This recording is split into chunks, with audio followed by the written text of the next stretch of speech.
Hello and welcome to the 10th podcast. That is to say, Thriving in Technology. Your hosts are Sam Moulton and Cecilia Taylor, members of the influence marketing team here at NetApp.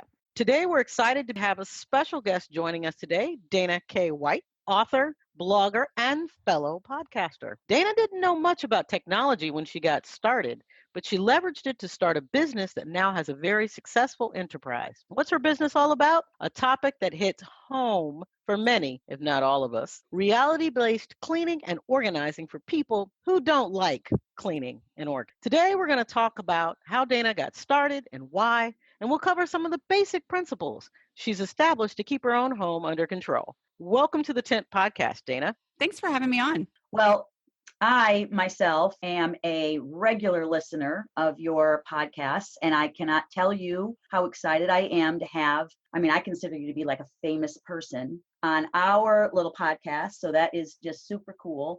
I can't remember exactly how I found you. I think I was looking for something about organizing or, clutter, the banes of my existence. And I found your podcast, A Slob Comes Clean. And I've got to say, that intrigued me.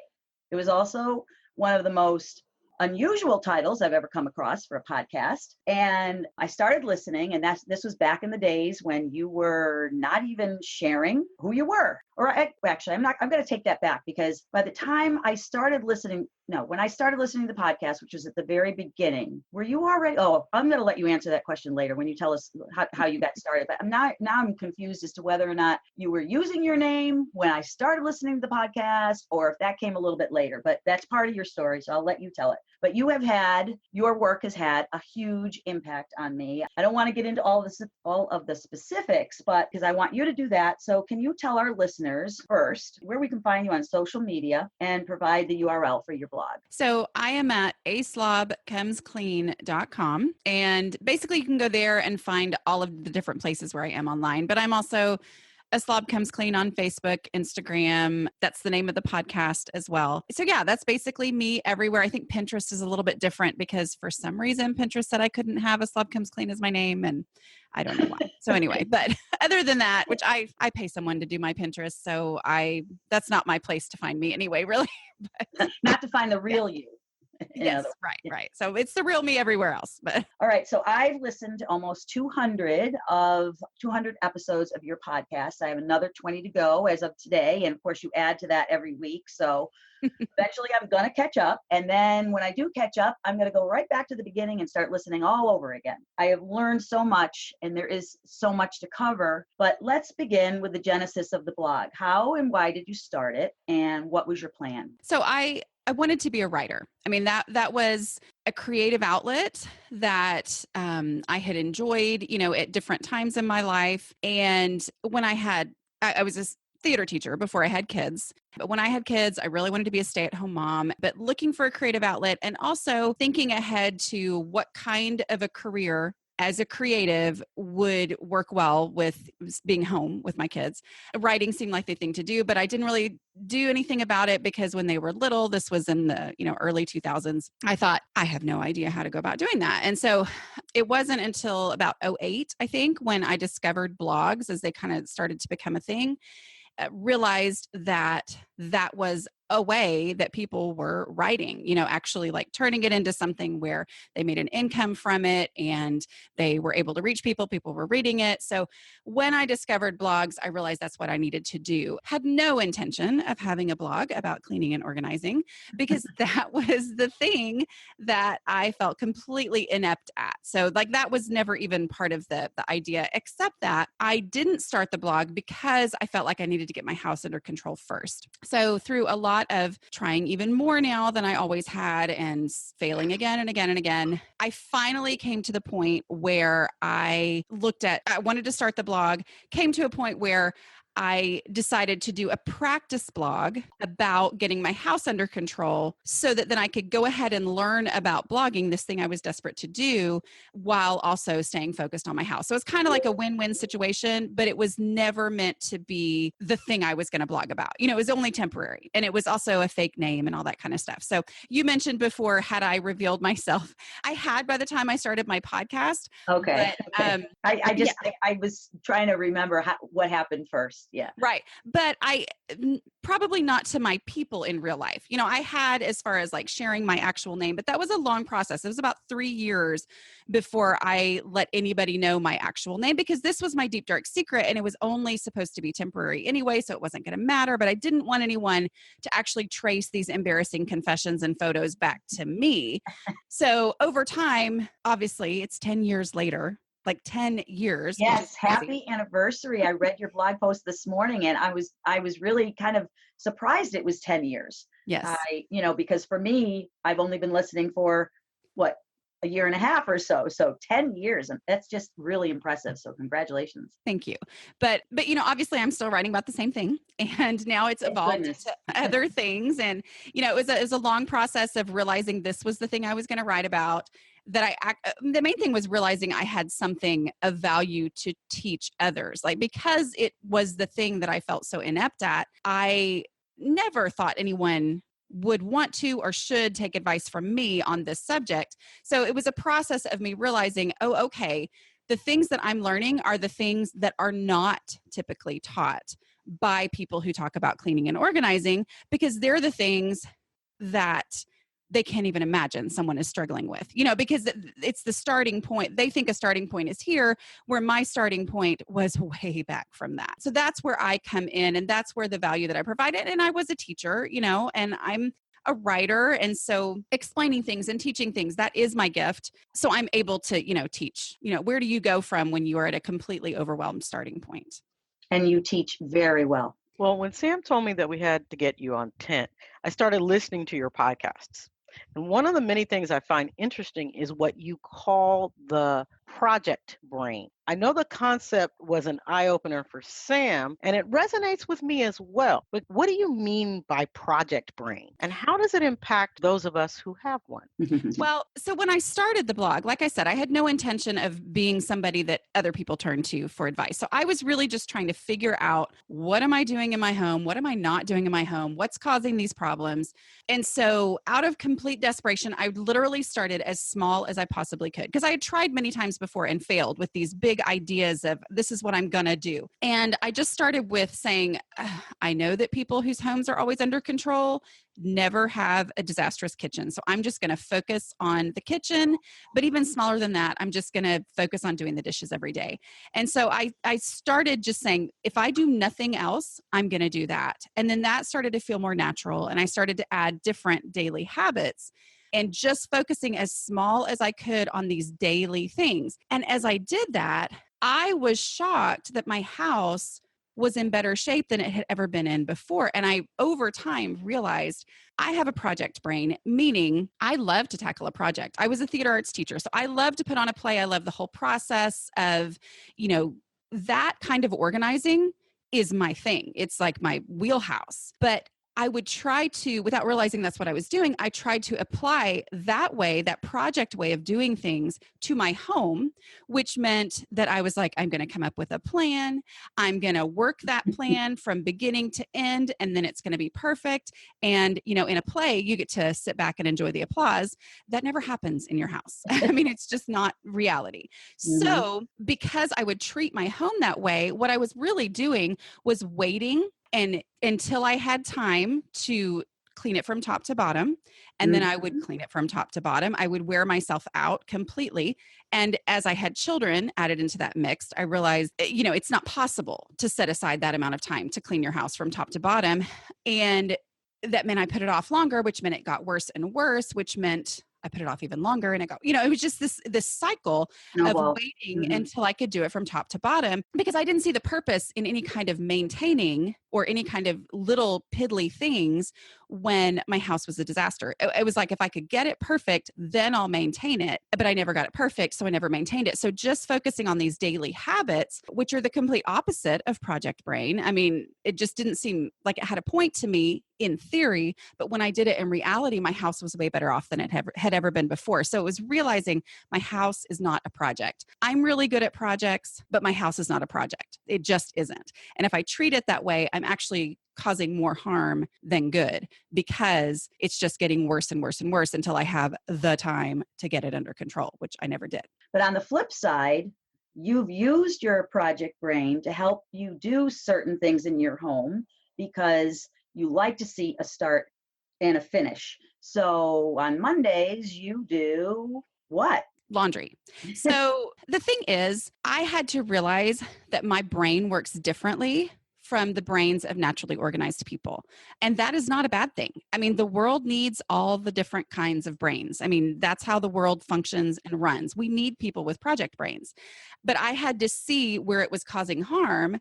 But then I also look for times where I can use my superpower of a project brain and use it well. So laundry is a great example of that. So I tried the one load a day method, which is what all of the housekeeping experts will tell you to do.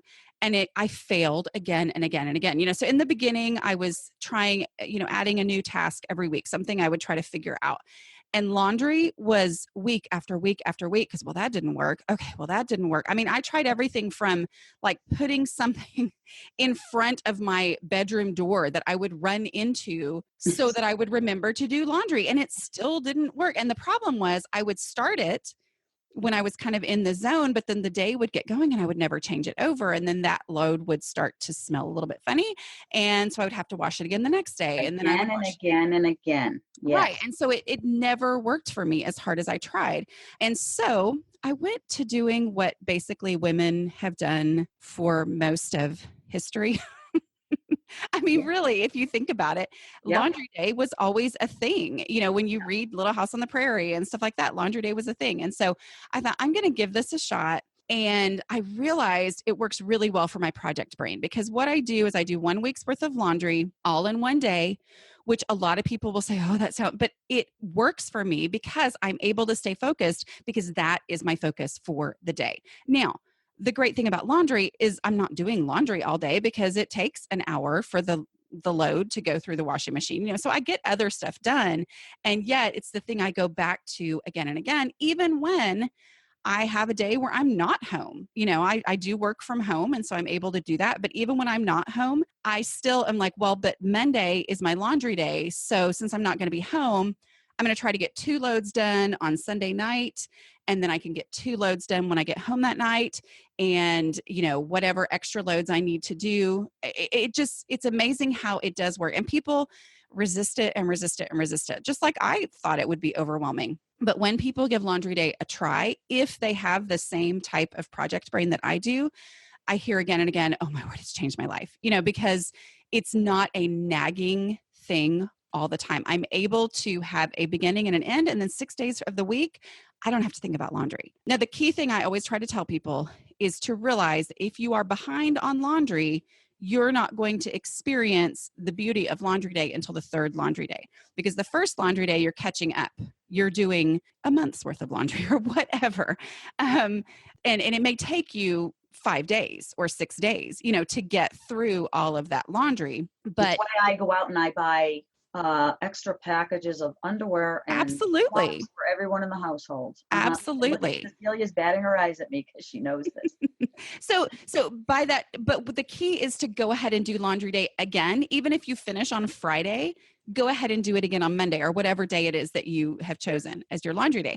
Go ahead and do it on Monday, even though you feel like I just finally finished. Go ahead and do it, because at that point, you know what a week's worth of laundry is, because after you sorted all those loads the week before, anything newly dirtied was the next week's laundry day. You don't have to worry about it. Okay. You don't just keep adding it to those piles.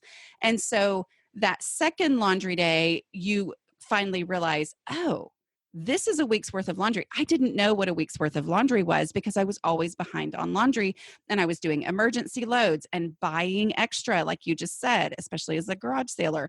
I would be like, oh, well, I can run to this place and buy my kid a whole new wardrobe, and because we're always running out, when in reality we had way too much. So it just is this thing. But then that third laundry day is when you did your week's worth of laundry the Monday before, and then you haven't had to worry about it for an entire week, and everybody's had all the clean underwear they needed and all the clean socks that they needed and all the clean clothes for school and Which all is that kind of such stuff. a relief, Oh, right? it is. And when you haven't lived that way, you don't even realize how much it's been weighing on you to not feel completely confident that when you open up that drawer, there's going to be clean socks and clean underwear. I mean, again, that demonstrates how I'm the person coming from the completely overwhelmed. This is something that a lot of organized people are like, really? People live that way? Yes, a lot of people do.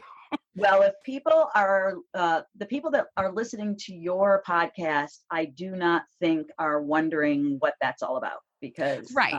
and I am a patron of the podcast. And so Yay. I have access to the special group on Facebook. And it's very clear to me that we are kindred spirits, that people like us have these challenges and will continue to have them. But, you just shed some really important light. That doesn't really make any sense. But, you have just shown me what has been happening in my brain for years, probably since forever. But I know for me, having kids really just put me right over the edge in terms of being able to keep up with things like laundry.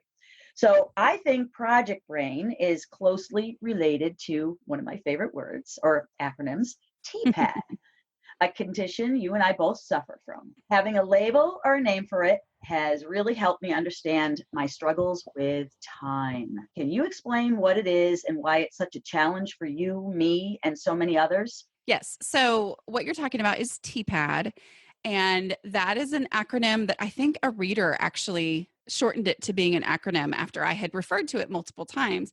And that is, I love it. That's the thing I love about blogging is just kind of that interactive thing. But I call it TPAD now too. And all of my people know what it means. And it stands for Time Passage Awareness Disorder. Which is totally made up by me, but it's totally real. Like it's so real, this lack of real understanding of how long something's going to take. Whether, that's going to take me 5 hours to do, so I don't have 5 hours right now, and so I put off doing it. Or whether I think, that'll take me 2 minutes, not realizing it's actually an hour project, and then I jump into it and pull everything out and cause myself more problems. So it's this lack of understanding, and it's something that I have had to come up with a lot of different ways in different situations to combat. I really work hard to, when I acknowledge that I have TPAD made up by me, but I really do have it. When I acknowledge I have that, then I'm looking for ways to combat that. And I'm also looking at situations going, wait a minute, my perception of this may not be correct. Let me, do something to keep that from causing me harm and not tackling this situation. Now, you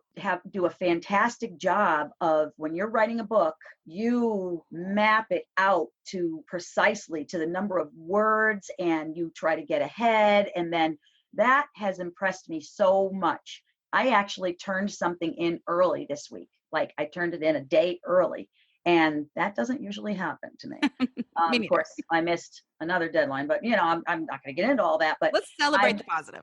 Yes, that's right. And it was like, felt so good. And I love hearing when so I was ahead by so many words. And so I was able to rest, or I was able to take a break, or I was able to watch a movie with my family. But I struggle with the same thing where I am chronically late, and my husband is very punctual. And so it is as hard as I try, and I think I've got it all mapped out. Man, I miss it by, it could be as little as 5 minutes, but that's still a disappointment for me. But more often than not, it's 30 minutes. It's an ongoing challenge, but now that I'm aware of it, like you said, I will sometimes ask somebody, how long do you think this will take? Just so that I get a reading on it. And so if I'm thinking something's going to take an hour, and they say, no, you don't understand, that's going to take 3 hours. I'm like, oh, okay, very good. I'm glad I asked about it. Yeah. And my main advice on that, the best thing to do is to time yourself doing certain tasks that you do all the time. Yep. The best example I have is emptying your dishwasher. That's something that I hate doing. Everybody hates. Oof. I mean, I'm sure there are people who like it, but most people will say that's the thing that drives them crazy. Or folding a load of laundry. That kind of stuff that you think, oh, that's my least favorite thing. It feels like forever. You know why it's become my favorite thing? What? Because I'm listening to your podcast when I'm well, doing good. it. But when you tell yourself this thing, when you feel like it takes forever, you put it off because you think, well, that takes forever. I don't have time right now. But instead, to time that task, for me, realizing that emptying my dishwasher takes like 4 minutes. And when I realize that takes 4 minutes, folding a load of laundry takes me about 8 minutes. Yeah, I would never have thought that it only took that amount of time. I would have thought that it took me, 30 minutes or something. And so when I'm realistic about those things, because I can't argue with the timer, it shocks me. But then that helps me in the future to realize, oh, I've got 4 minutes right now. I actually can do this task. Or I don't feel like doing that right now. I'm ready to put it off and procrastinate. But then I go, well, I actually do have 4 minutes. So it changes that. Yeah, I actually hung an old-fashioned clock up in next to my washer and dryer, and it has a timer on it. So that's great. It's sort of like one of my little tools. 8 minutes, man. I've never made 8 minutes, but I'm trying to cut it back a little bit and maybe not be quite such a perfectionist as I'm folding laundry, which I'm gonna fold that same shirt over and over and over again. So it doesn't need to be perfect. Well, if you've seen my videos, you know that I am a horrible folder and I don't actually care. I know. I love when you say, and you know what? I don't care. Other people probably care about that, but I don't care. And I'm like, oh, she's enlightened. She's just like liberated. Oh, that's wonderful. That's one way to look at it, enlightened. I'm sure other people don't look at it that way. So Cecilia, I saw you raise your hand. And what was it around the folding thing? I often feel as though folding takes forever. And you're right, it doesn't take nearly as long as I think that it does, but it's something I also dread. Yeah. Something else that got me thinking is what you refer to as the container concept, which goes along the line with the one in, one out rule. When I think of a container, I think of the Container Store. And I love the Container Store. I love all stores, but I really love the Container Store. Tell us what you mean by a container and why this approach helps with things like clutter thresholds. See how I did that? I threw You did. You worked in several of my terms in one question. I love it. So the Container Store, I used to love it too. And I do still love to go, but I go much more realistically than I used to. Like it used to be kind of like Fantasyland, aspirational, like, oh, this is it. This would solve all my problems. But I couldn't afford to solve all my problems. And so I didn't solve all my problems. My reality is that I came to a point. Well, I was so desperate when I first started. My house was such a disaster that I thought I'm past the point. I can't even think about getting organized. I just need to declutter. I thought that was a failure. I really did. Like I thought that's how bad I am that I can't even get organized. I just need to declutter. Not realizing that clutter was actually the problem. That it was not an issue of me not having found an organizing method that worked. No organizing method was going to work for me personally because of how much stuff I had in my house. There was no way. And so you mentioned clutter threshold, which is everyone has one, and it has nothing to do with how much stuff you can stand having around. That's what people automatically assume that I mean by that is they think, oh yeah, so-and-so lives above my clutter threshold. Yeah, every clutter threshold is personal. It doesn't mean that you walk into somebody's house and you don't like how much stuff they have. It means how much stuff can you personally keep under control easily. I would have people come in, my mother especially, who has a very high clutter threshold. She would come in and she would organize for me and she would put in systems, and they were great systems, the kind of systems you see at the Container Store.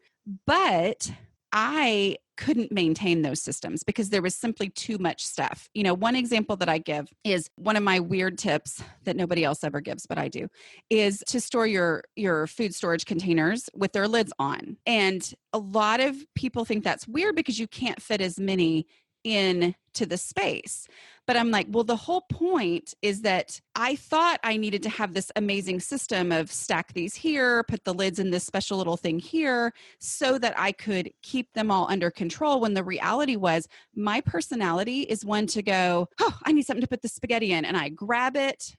And if they're all stacked up and I've got to match a lid to it, I end up pulling everything out. And then I don't even notice that everything is now in this big jumble, and I don't automatically go put it back. Where my mother, her natural thing is to go in there, pull it out, and make sure it's back to being neat before she actually goes and puts the spaghetti in the thing. You know what I mean? So for me, storing it with the lids on, yes, I can keep less stuff, but I don't need more stuff. I need to have less stuff because the system with less stuff in it is the system I can actually maintain. So I pull something out and it doesn't cause an avalanche. It just, or what my friend calls a crap-a-lanche, which cracks me. But I don't know if y'all say that on your podcast. But anyway. we can say crap-a-lanche. Yeah. Okay, we can. All right. But, that's a system I can maintain. That's under my clutter threshold. So many times it was simply that I just had too much stuff. And as I decluttered my house, I realized that, or I suddenly one day went, wait a minute, my house is so much easier to maintain. What I've always wanted from organizing, I was getting from just having less stuff in my house, because I could find things more easily. I could see what I needed. I could get to it. It didn't cause a disaster after I got one thing out and then caused everything else to fall. That kind of stuff. I had met my own personal clutter threshold. So it's the amount of stuff that an individual person can personally keep under control easily. So where does a container come into that? Well, I thought containers were for putting things in. And so I would see the pictures, or I would see my friend's house who had these containers, and I would think the containers are the answer. And so I would get containers and bring, maybe even exactly like the picture, exactly like my friend's house, bring it home, and my spaces looked nothing like their spaces. And over time, what I realized, and this is the very short version of what I can talk for a really long time about, but it hit me that containers are meant to contain. It seems very obvious to me now, but it had never occurred to me before. And when I say that, what I mean is containers are limits. The size of the container is meant to limit how much stuff I keep. Where before I would fill a container and then I would have all this stuff still left over that didn't fit in the container. So I would go buy another container and then another container. And then all those containers wouldn't fit on my shelf. And so I would shove them in. And that's where it didn't look anything like my friend's containers and those same things on their shelf. And so when I realized, the container is meant to limit how much, then if I have 1,000 crayons and a red bucket like my friend has, I put my favorite ones in the bucket first. And then once the bucket is full, then there's something that clicks in my brain who sees the value in every single one of those 1,000 crayons, because broken crayons still color, but it's not a question of value. It's a question of space. And so I've put my favorite 300 in there first, and then I am freed to let the other ones go without having to say, oh, wait, does this half of a gold crayon, is it worth me keeping? Is there something I could do with it? Could I use this eventually? Oh, I can go down that line of questioning. Say no, just say no, just say no. But it was hard for me to just say no, because then that felt like this. But when I was able to blame the container and say, no, this is the size of the container, that's how many I can keep. And the size of my shelf determines how many buckets full of crayons I can keep without it getting out of control. And then the size of the room determines how many shelves I can have, and the size of my house determines, so I started to realize that every space in my home is a container. And that's where the container concept comes in. Is it's not a matter, you can keep whatever you want to keep, you just can't keep it all. And I was trying to keep it all because I was assessing each item for what I might do with it someday or what kind of value it had. And instead it's, what space do I have to keep things in to a point where I can actually keep it under control? So my sock drawer is a container. That's how many socks I can have. Instead of doing the math of trying to figure out how many cold days and how many warm days and blah, blah, blah in the year, which is where my brain used to go, I say, well, my sock drawer is this size, so I can keep as many socks as will fit inside this drawer and I can still close it, which is where the 1 in, 1 out rule comes in. If I get a new pair of socks, it's not an issue of finding a whole new organizing system to accommodate these new socks. Instead, it's, this is the space I have available for socks and my house still stay under control. So what pair of socks do I like the least? And I'll get rid of those to make space for the new one. So it's a whole line of thinking that just does not come naturally to me. and does come so naturally to many or naturally organized people that they didn't know this needed to be explained. So that's one of the things that I hear from professional organizers a lot is, I didn't know that we weren't speaking the same language, that they weren't speaking the same language with their client when they were looking at containers and they were seeing them as being completely different tools. So the container store is now different to me in that I hope in some ways, I assume, I don't know because I'm not naturally organized, but I assume maybe I look at it a little more like a naturally organized person does, which is I have a certain problem. Let me go in there to find that solution for that certain problem, as opposed to let me go in there and assume that if I bought everything in this entire place, my house will be organized. Where in reality, if I would have bought everything in that place and brought it home, it would have been just more clutter because I wasn't using it correctly. Yeah, this has been huge for me because I do the same thing. I see value in everything. And, I finally had to make a decision. Okay, Sam, now I think you only give your cookbooks one shelf, but I give mine too. Now which is fine. It's because it's everybody's, you may not have room for other things, but if cookbooks take up that space, that's great. But you can't keep all the cookbooks and all the pots and pans and all the everything. Yeah. Right. And so that has just been super helpful. The whole sock drawer thing, everything now I understand is not all those lovely plastic tubs, the thin ones, the thick ones, the one with lids, I am definitely a container. I don't really like to use the word hoarder, but I'm a little bit when it comes to containers. Yeah. One quick story that kind of explains why I feel like I'm perpetually over my clutter threshold. Well, before I had children, I was one of those really annoying people. I had a place for everything. Everything was in its place. Then I had kids. And by the time my oldest started doing travel soccer, I just completely lost my grip. I mean, when you have kids, the amount of stuff they bring into the house, you're thinking, I got to save this for the next kid. And then it's like a big ball of stuff. And so I really just wasn't able to get a grip on it. And everything that you're teaching me is helping me get back there. I mean, I'm never going to be, I don't foresee myself ever being that person. Everything is completely organized all the time because I'm going to have to declutter again and again because I am a reclutterer. Clear a spot, it looks wonderful. Like my dining room table, for instance. Mm-hmm. How many times have I cleared off my dining room table? And it's not generally me putting stuff on that dining room table. When you have a family, you have to keep doing it. But I took my grandkids out to do some trash picking up, some roadside trash picking up for Earth Day. I love doing that with them. And I think, in fact, this brain that I have, it's a hereditary thing because here we are, we're walking along and my youngest grandson, he sees a bottle cap. He picks it up and he goes, "Ooh, Grammy, Sammy, we can do something with this." And I'm like, no. And that's why I was kind of interjecting with the nose. That whole crayon thing, man, I love all those sort of writing instruments and crafty things. And I save all sorts of stuff that I'm going to do something with someday. And I'm just learning to say, no, Sam, you do not need 100 paper towel rolls to make that thing that you're probably never going to make. Well, and the beautiful thing about the container concept is that it does work so well when you're trying to help someone else because he can keep bottle caps if he has the space for it. And so that's where the container concept, comes in is, okay. I mean, it's, how like that whole be a yes mom kind of thing. And you're like, yeah, but in reality, you can't be a yes mom all the time. It's just not, that's just not how life works. Yeah.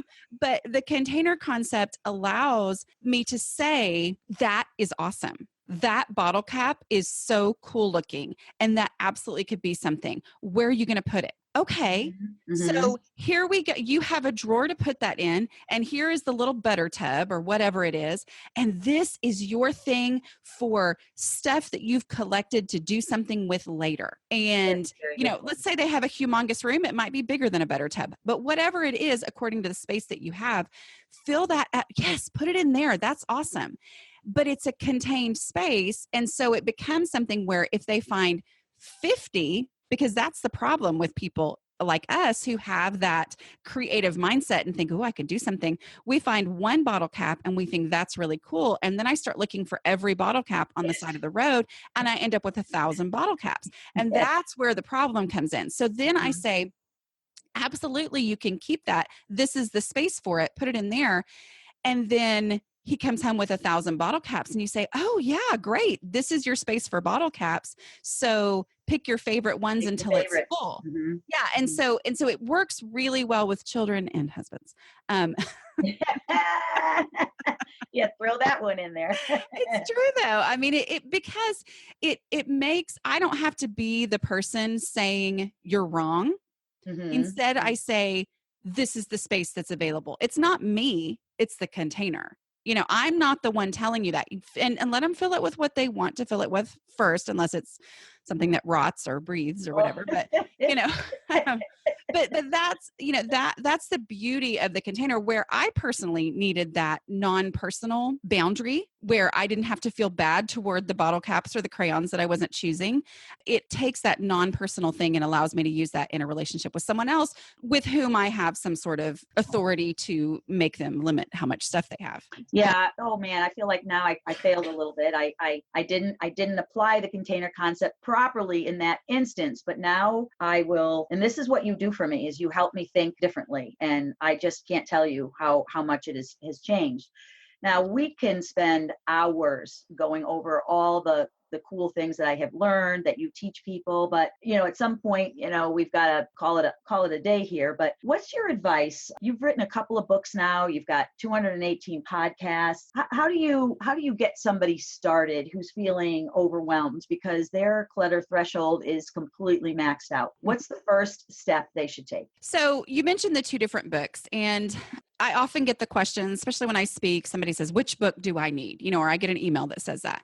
If clutter is your thing, if you feel like, what are these people talking about with dishes and laundry? Who doesn't do their dishes and laundry? Well, then, okay, fine. That's not your problem. And maybe clutter is your number one issue. Then start with the decluttering, which the answer to that is grab a black trash bag and start throwing away trash. It needs to be black so the people in your house cannot see what you're putting inside of it. White trash bags, you can kind of see through them and people are going to go, wait, what's that in there? And I want to keep that.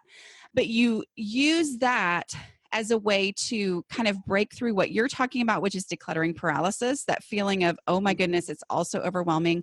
And this may be on your whole house, or it might be on one individual space. Everybody, I'm told, even organized people, have that space. Monica's closet from Friends, they have that space that's overwhelming to them.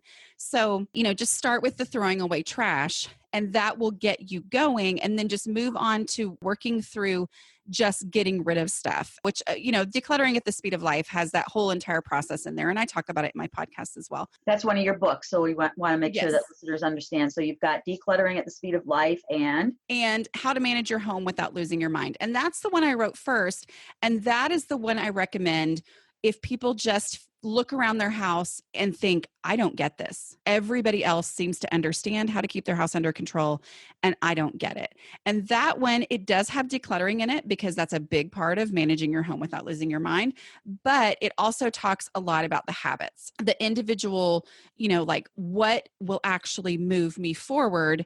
And that's the dishes and the laundry. And I go into a lot of the, why is it that I resist these mundane things? And how do I break through that resistance, that personal resistance that I have? And so that is the one, if you're completely overwhelmed with everything in your home, that's the one I recommend to start with. And start with doing the dishes. Like if you're not going to read the book, just do your dishes every single day, because I didn't understand what doing the dishes actually meant. It's that time passage awareness disorder, plus the fact that I would wait until they piled up and I didn't have any clean dishes left. And then it would take me an hour, 2 hours, 3 hours to do the dishes. So I thought that's what doing the dishes meant. When I do them every day and it takes 10 to 15 minutes to do the dishes, yes, I gain a real concept of, oh, okay, that's why other people aren't completely overwhelmed when the idea of cleaning your kitchen comes up. Start with doing the dishes or a black trash bag or both. Okay. All right. Yeah, I like the black trash bag idea because you're right. People will be picking. They'll be picking right out of that see-through bag. Yeah. So let's switch gears a little bit. Okay. I'd really like to know your experience with podcasting. You Sure. know, you had done a blog and you were successfully. What made you decide to go to the podcast route? And what do you think is the most important thing you've learned in the process of podcasting? Well, I had been blogging, I think it all runs together at this point, but I think I had been blogging for 2 or 3 years at the point when I went to a blogging conference, which I'd been to, I went to every year basically. But I sat in this session. I didn't really love the session, I'll be honest.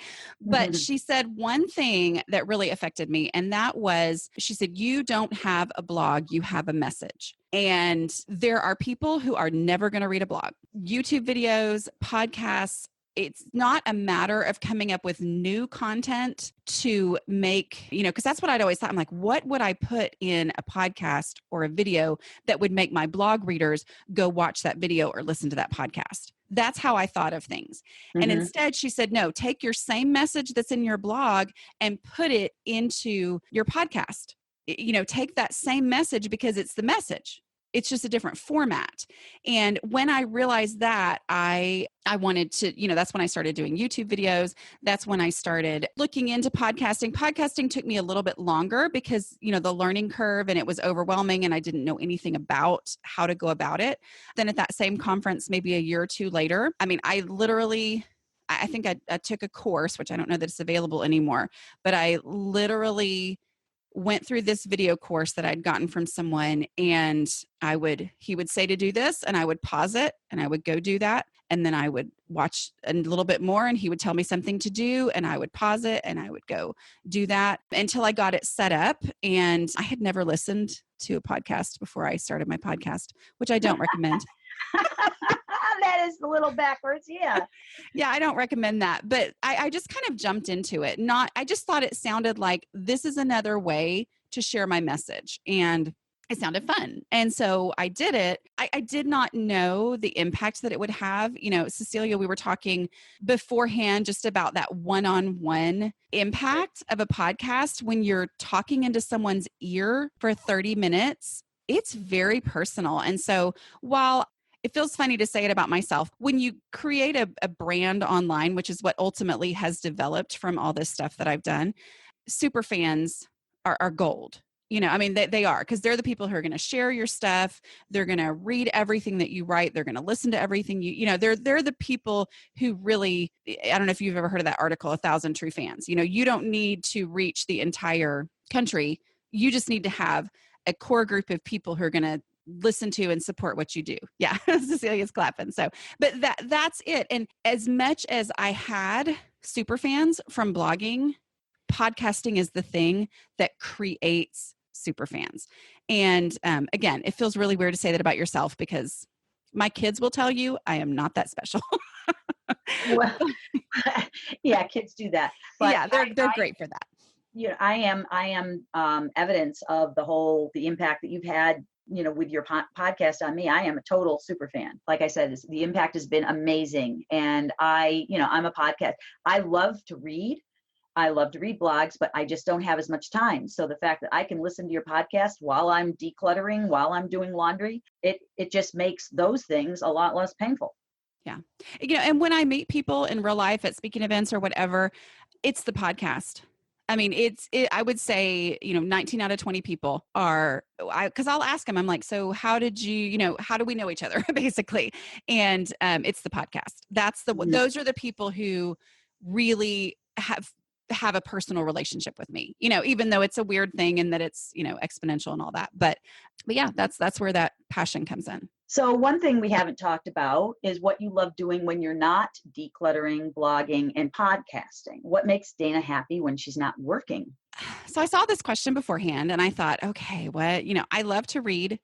I'll be real honest, even though I write nonfiction, I'm a fiction reader big time. I love my Kindle so much. But I did also think about what kind of jazzes me and gets me going. And it's something I don't get to do all the time. And so when I do it, I realize, oh, this is what gets my blood flowing. And that is, I was a theater arts teacher. And so I don't have the opportunity to do that on a very consistent basis, but I do. I help out with some things, at some of the schools. And, if the choir teacher, whatever needs me, I'll help choreograph something or, working at my church and things.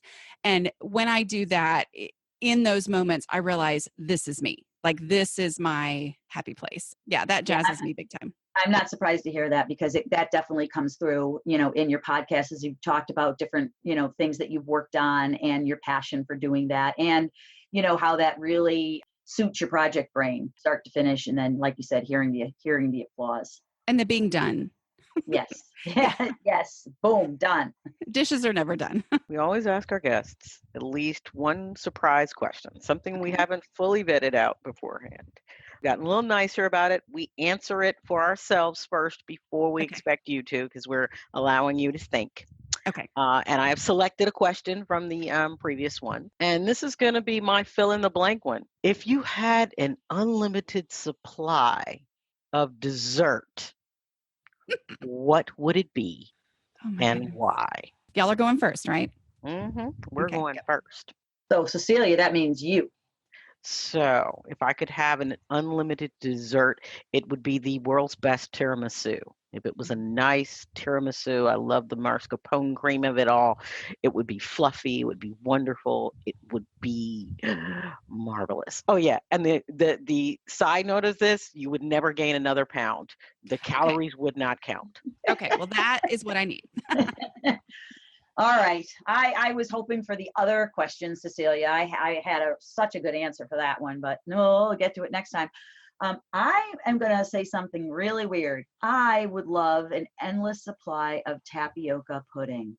My mom used to make that for me every time I went to visit, when I was a kid, and then when I would go to visit. And for me, that's just that perfectly soothing.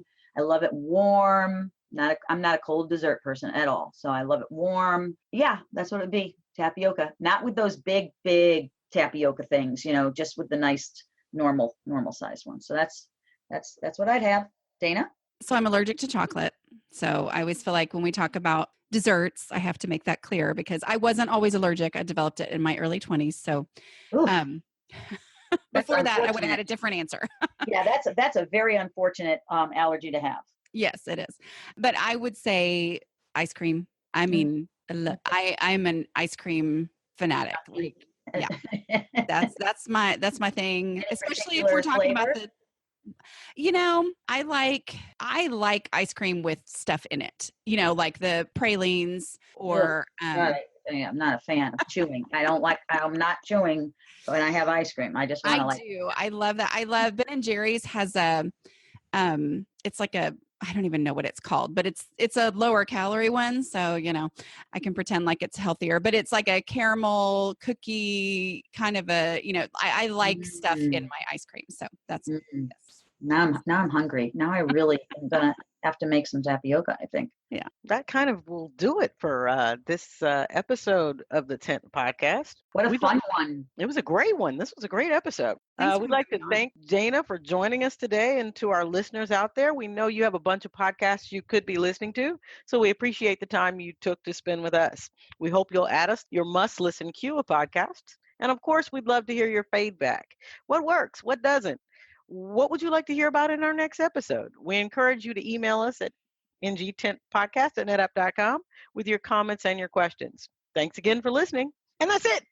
Okay. I leave out the "and that's it" part, but